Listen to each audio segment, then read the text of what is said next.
When most people hear the word selling, they immediately picture the caricature of a slick, talking salesperson, the kind of person who uses pressure, tricks, or rehearsed lines to push someone into a decision. That image has created so much resistance in people's minds that many who have a product or service capable of genuinely changing lives hesitate to sell at all. They don't want to come across as manipulative. They don't want to feel like they're begging for business. They don't want to wear the label of being salesy. But the truth is, selling is not about convincing or pushing. Selling at its core is about service. It's about helping someone step into a better version of themselves by making a decision that brings them closer to what they want and who they want to be. The very word sell comes from an Old English root that means to give. Think about that. Selling, when properly understood, is an act of giving, not taking. It's about giving clarity, giving direction, giving someone the courage to make a choice they may have been afraid to make on their own. When you approach selling from that perspective, it no longer feels like manipulation. It feels like leadership. The shift begins in the mind. If you believe selling is about getting something from someone, you will always feel tension. You will always feel like you're intruding on their life or taking advantage of their situation.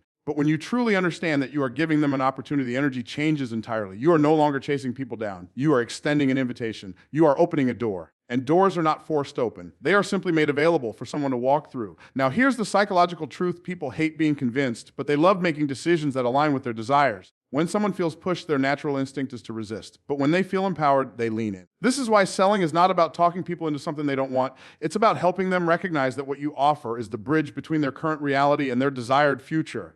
If you think about it, every great transformation in life involves a moment of decision, whether it's deciding to change careers, to start a business, to invest in personal growth, or even to commit to a relationship. None of these decisions happen without someone recognizing that where they are is no longer acceptable and where they could be is worth the leap. Selling is simply facilitating that recognition. You are standing at the intersection with someone, pointing out the path they already know they need to take and encouraging them to walk it. This is why it's so important to redefine selling as service. Imagine a doctor who knows you're in pain but refuses to recommend the treatment because they're worried about being too pushy. That would be absurd. The doctor's responsibility is not to stay silent, it's to care enough about your outcome to tell you what will help. Likewise, if you have something that can solve someone's problem, relieve their pain, or accelerate their progress, staying silent is not humility, it's neglect. Selling then becomes an act of responsibility. The reason so many people feel salesy is because they are focusing on themselves instead of the person they are serving. They are worried about rejection, about whether they sound convincing, about whether they'll make the sale. But when the focus shifts outward, when the primary concern is, how can I help this person get what they want? The self-consciousness disappears. You're not performing, you're not manipulating, you're serving. Philosophically, this comes down to how you view human interaction. If you see people as obstacles to your goals, every conversation feels like a battle. But if you see people as individuals with unmet needs and unfulfilled desires, every conversation becomes an opportunity to create value. You stop trying to win and you start trying to give. And paradoxically, the more you give, the more people want to reciprocate. That's human nature. We are wired for reciprocity. When you give genuine value, people naturally want to respond with trust, with loyalty, and yes, with business. So the real work of selling without being salesy is not about memorizing closing techniques or clever rebuttals. It's about a mindset shift, a redefinition of what selling means. It's moving from transaction to transformation, from manipulation to service, from pressure to invitation. When you embrace that, selling becomes natural. It becomes authentic. It becomes a reflection of care rather than a tactic of control. And if you walk away with one thought, let it be this: every time you sell with integrity, you are not taking from someone. You are giving them the chance to step closer to the life they truly desire. Selling is not about closing deals. It's about opening doors. If redefining selling is about shifting the meaning from transaction to transformation, then the next natural step is learning how to practice it. And that begins with listening. Most people think selling is about talking, about delivering the perfect pitch, about having rehearsed lines ready to counter every objection. But here's the paradox: the more you talk, the less you sell. Because the essence of authentic selling is not in the words you speak. It's in the space you create for the other person to be heard. When you listen deeply, you uncover truths that 1,000 pitches could never reveal. You hear not just the surface level problem, but the underlying story behind it. Every buyer is carrying a narrative in their mind about who they are, about what they lack, about what they desire, and about what they believe is possible for them. If you skip over that narrative, you assume you already know what they need, you might present a perfectly polished solution that completely misses the mark. But when you ask thoughtful questions and truly listen, the person begins to reveal their own path to the sale. And when someone feels heard, they also feel respected. And respect is the currency of trust. The psychology of this is profound. Human beings are not logical decision makers who occasionally have emotions. We are emotional decision makers who occasionally use logic to justify what we already feel. That means people don't buy because you rattled off a list of features. They buy because you mirrored their emotions, understood their struggles, and articulated their desires better than they could themselves. Listening allows you to do that. Listening allows you to take the words they give you and hand them back with clarity, showing them that you understand them even more deeply than they may have understood themselves. Now let's talk about why this matters so much in the flow of selling without being salesy. When you're talking to someone, they feel like you're trying to impose your agenda. Their defenses go up, their skepticism rises, and they prepare to resist. But when you're listening, the energy shifts. Instead of you pushing information onto them, they are pulling insight out of themselves. You're not the persuader, you're the facilitator. You're not trying to convince them, you're helping them convince themselves. And people always trust their own conclusions more than your arguments. Think about a time when you made a decision you felt ownership over. Nobody forced you, nobody pressured you. You came to it on your own. That decision didn't feel like a burden, it felt like freedom. That's exactly how people should feel when they buy from you. Listening creates that freedom. By giving someone the space to articulate their needs, their fears, and their dreams, you guide them into clarity. And once clarity is present, the decision feels inevitable. But let me make something clear. Listening is not just about staying quiet. It's about intentional curiosity. It's about asking questions that reveal depth instead of skimming the surface. Instead of asking, do you need this product? You ask, what's been the most frustrating part of dealing with this problem? Instead of asking, would this solution help you? You ask, how would your life be different if this challenge was solved once and for all? Those questions don't just gather information, they ignite imagination. They shift the person from their current pain to a vision of possibility. And in that moment, the sale begins to happen inside their mind long before any transaction occurs. Philosophically, listening is an act of humility. It requires you to set aside your assumptions and recognize that every person carries a world of experience you cannot fully see unless you open the door for them to share it.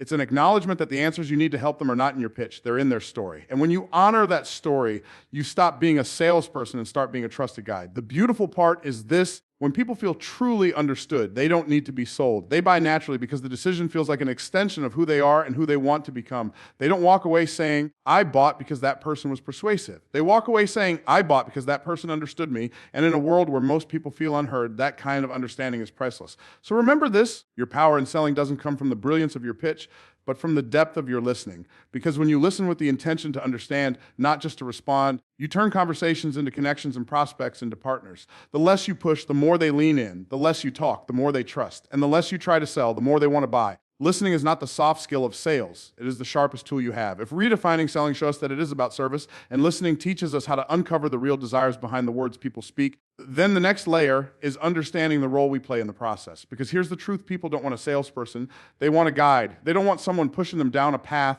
They want someone who can walk beside them and show them the way forward. And when you step into that role, the dynamic of selling shifts entirely. Think about the nature of guidance. A guide is not someone who drags you along or forces you into decisions. A guide is someone who knows the terrain better than you, who has walked the path before and can point out the obstacles you may not see. They're not there to live your journey for you. They're there to ensure you don't get lost on the way. That is the position you must take if you want to sell without being salesy. You are not the persuader, you are the navigator. This distinction matters because persuasion, as most people practice it, creates resistance. If I feel you're trying to push me, I immediately start pulling away. My guard goes up, my defenses activate, and I begin analyzing every word for manipulation. But if I see you as a guide, I don't resist, I follow. Why? Because the authority of a guide isn't built on pressure, it's built on credibility and care. You don't need to push when someone trusts you to lead. There's a deep psychological truth here: people are more willing to be led than persuaded. Persuasion appeals to the mind, but guidance appeals to the soul. Persuasion says, do what I want you to do. Guidance says, here's how you can get where you want to go. Do you see the difference? One is about my agenda, the other is about yours. And people always move more freely when the journey is aligned with their own desires.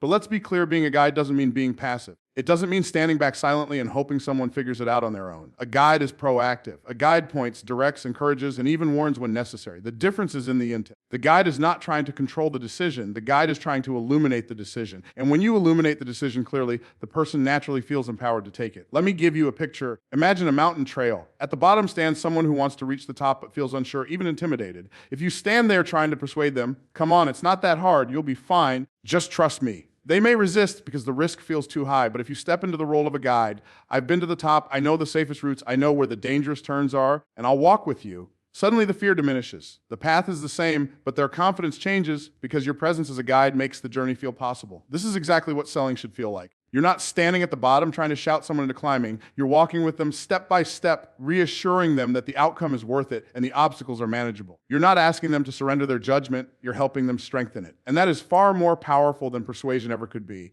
Philosophically, this speaks to the difference between authority and control. Control is about forcing outcomes. Authority is about inspiring trust. When you control, people push back. When you lead with authority, people lean in. Your job is not to control someone's choice. Your job is to create such clarity and confidence that the choice becomes obvious to them. And here's the beauty of this approach. When you position yourself as a guide, you remove the stigma of selling. Nobody resents a guide. Nobody feels pressured by someone who is clearly there to help. Instead, they feel grateful. And gratitude is the soil where loyalty grows. That's how you build not just customers, but relationships, not just sales, but influence. So the question you must ask yourself is this: are you trying to push people, or are you willing to walk with them? Because people will resist the push, but they will embrace the presence of a guide. When you sell as a persuader, you may win a sale but lose trust. When you sell as a guide, you may not close every deal, but every interaction leaves the other person better off. And ironically, that's what creates the most sales in the long run. Because people don't return to the person who pressured them. They return to the person who guided them. So let this sink in if you want to sell without being salesy. Don't try to be the hero of someone's story.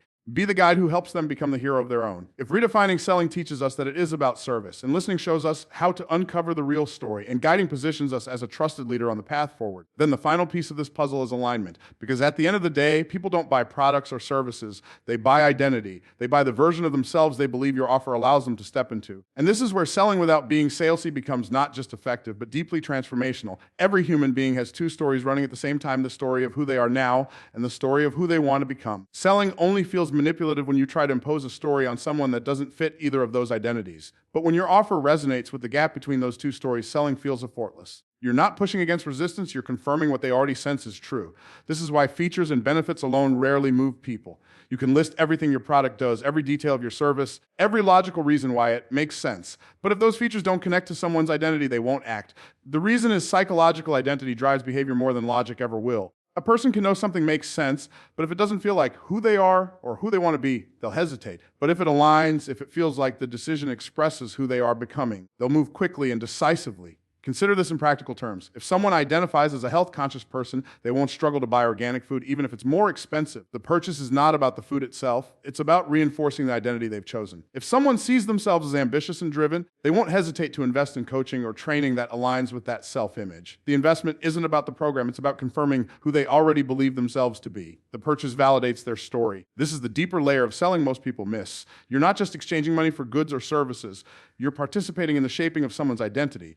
That's why selling without being salesy requires integrity, because if you align your offer with someone's identity in a way that uplifts them, you empower them. But if you manipulate identity in a way that exploits them, you diminish them. And people can feel the difference even if they can't articulate it. So the question becomes, how do you align value with identity? It starts with listening, yes, but it goes deeper. You must be able to articulate not just what your offer does, but who it allows them to become. Instead of saying, this product will save you time, you say, this product helps you step into the life of someone who values freedom and control over their schedule. Instead of saying, this service will increase your revenue, you say, this service positions you as the kind of business owner who commands authority and builds a legacy. See the difference? One speaks to logic, the other speaks to identity. Philosophically, this ties into one of the deepest truths about human nature. We are always in the process of becoming. Every decision we make, every commitment we honor, every investment we choose, these are not just actions. They are declarations of identity. They say, this is who I am, or this is who I intend to be. And when your selling aligns with that process of becoming, you're not selling at all, you're affirming. You're helping people make a choice that resonates with their deepest sense of self. That's why the best sales conversations don't end with someone saying, I guess I'll buy this. They end with someone saying, this feels right. That phrase, this feels right, is the language of alignment. It's the moment when identity and value intersect so powerfully that the decision feels inevitable. No pressure, no manipulation, no resistance, just alignment. And this is where selling becomes a noble act. You're not just moving products, you're helping people step into their potential. You're affirming their story of who they want to be. And when you do that consistently, you're not only building a business, you're building influence. Because people will always remember the person who helped them become more of who they are. So let me leave you with this. If you want to sell without being salesy, don't just connect your product to someone's problem, connect it to their identity. Don't just offer value, offer alignment. Because when your offer becomes a mirror that reflects back the best version of who they want to be, the sale is no longer something you chase. It's something they choose. Selling at its highest level is not about closing deals. It's about opening identities. And when you understand that, you stop being a salesperson. You become a catalyst for transformation.